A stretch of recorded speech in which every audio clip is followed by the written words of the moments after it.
El siguiente video tiene un propósito exclusivamente informativo. Los temas que se tratarán a continuación son delicados, y pueden herir la sensibilidad de algunas personas. Se recomienda discreción. El 4 de noviembre de 1970, una trabajadora social en Los Ángeles, California, recibió a una madre y a su hija en las oficinas de servicios sociales. A primera vista, lo que llamó la atención de la trabajadora fue el peculiar comportamiento de la niña, quien emitía ruidos ininteligibles, tenía la mirada perdida, y mantenía una conducta postural extraña. Como si se agarrara a unos barrotes que no estaban allí. Su aspecto físico asemejaba el de una niña de 6 o 7 años, aunque llevaba pañal. Sin embargo, luego de una interacción con la madre, que estaba ahí para solicitar una ayuda económica, la trabajadora descubrió que en realidad, la niña tenía 13 años. Sin dudarlo, contactó a la policía de inmediato.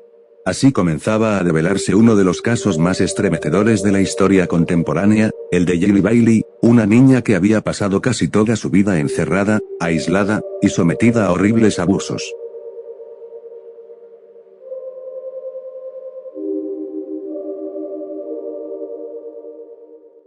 La historia comienza con Clark Bailey, un hombre marcado por el sufrimiento y abuso, que creció en varios orfanatos y familias adoptivas. Tras su servicio en la Segunda Guerra Mundial, desarrolló una personalidad agresiva y controladora, exacerbada por la muerte de su madre adoptiva en un accidente de tráfico. A pesar de su aversión a los niños, tuvo 4 hijos con su esposa Irene, de los cuales solo 2 sobrevivieron, John y Ginny. Mientras John podía moverse por la casa bajo estrictas condiciones, Ginny vivía en total aislamiento, con su madre y hermano igualmente sometidos al miedo y la intimidación constante, por parte de su padre. La actitud de Clark respecto a su hija, se debió a una ocasión en que la niña fue evaluada por un médico, que concluyó que tal vez la niña tenía una discapacidad intelectual.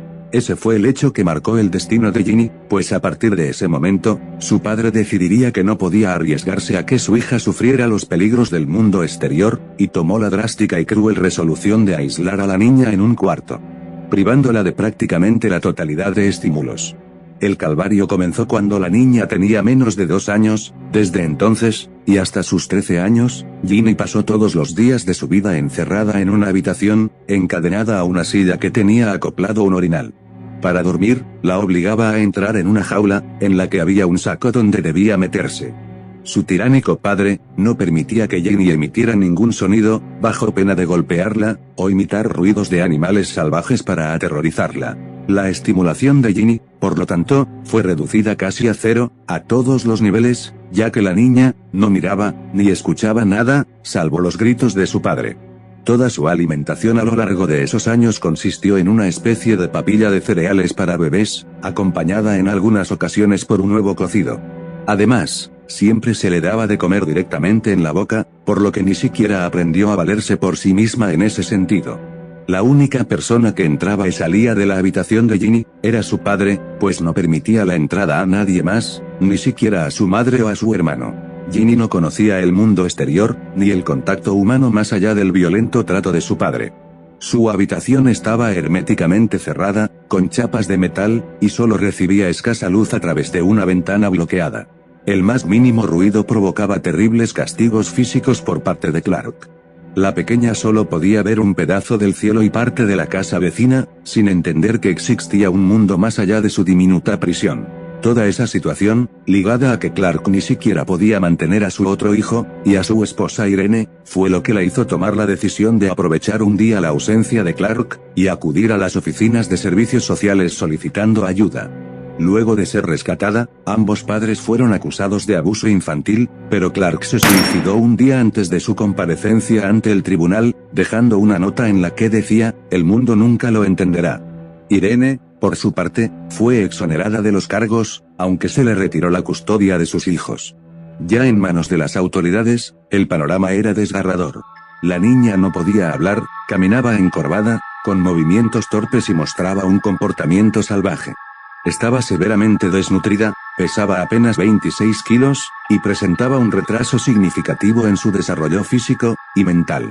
Apenas podía enderezar los brazos y las piernas. Las evaluaciones iniciales mostraron que su desarrollo cognitivo era comparable al de un bebé de 1 año.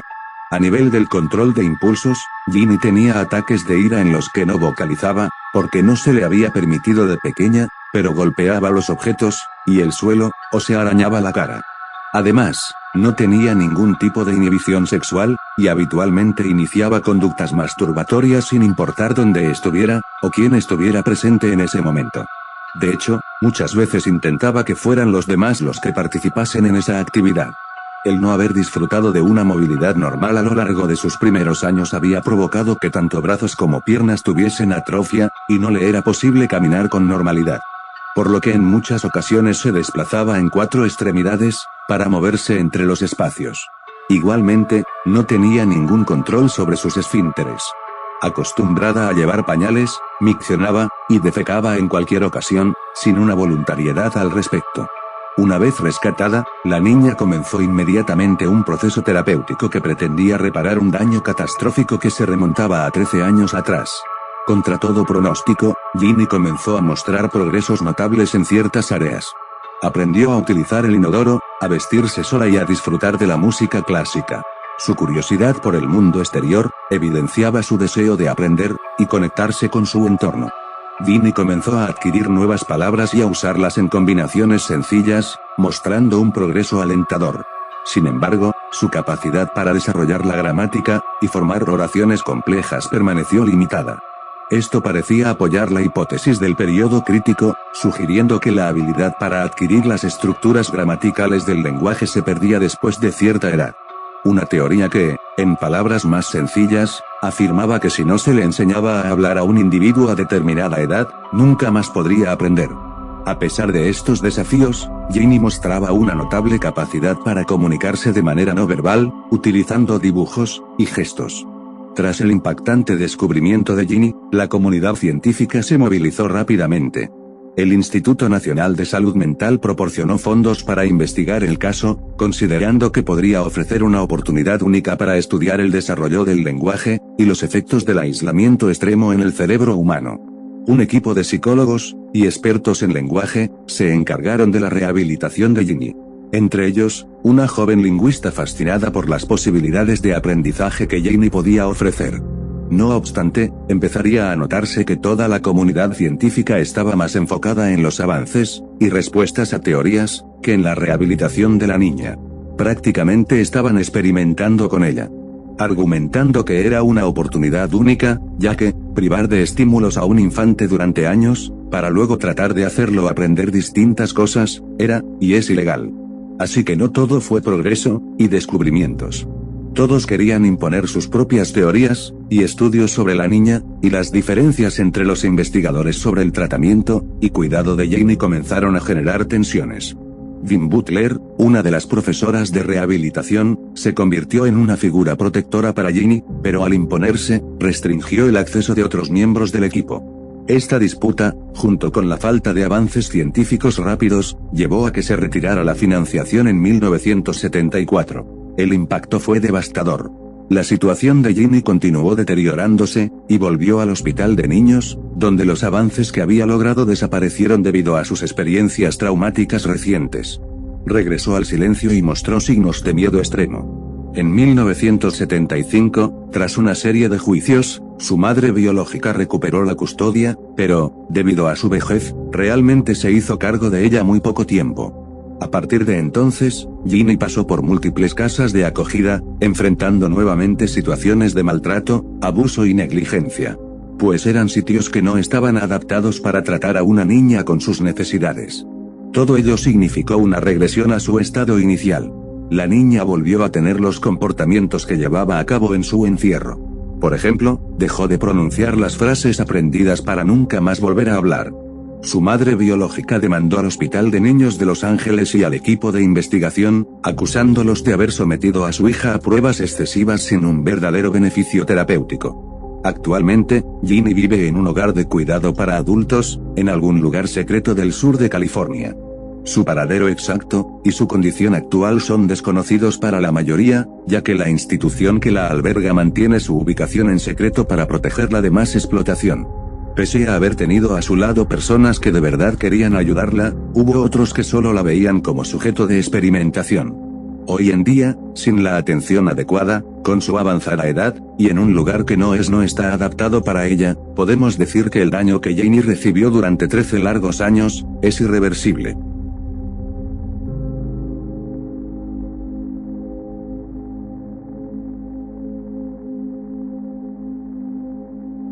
Show me the shoe that's untied. Untied. Yes, let's see you jump. Good. You jump some more. March. March. Tell me what I'm doing.